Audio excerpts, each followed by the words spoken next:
the Tugboat clone from Wish.com. When they send this to you, the post holes are really small. So I can only get one Clampton coil in it. So I did the sleeper build. One solid piece of wire.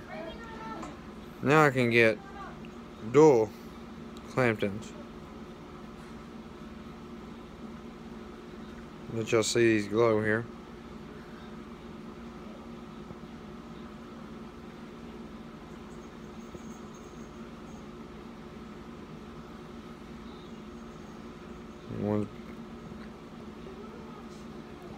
The only way I could find to get dual Clamptons.